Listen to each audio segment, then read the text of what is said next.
So, we had this mission to find the Dubai Chewy Choco. Based sa video nga among nakita, naataw siya around Ayala Mall. So, niadto dayon may with full confidence nga makita dyan namo siya.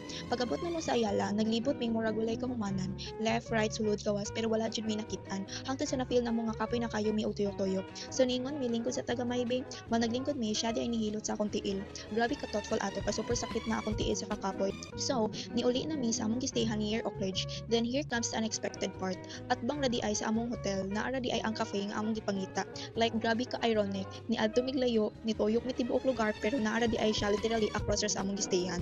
And yes, naara jud dito ang Dubai Chewy Choco. Grabe among reaction ato. Murag na shock mi og na relief at the same time. Kay finally nakita jud namo. And guys, lami jud siya kaayo.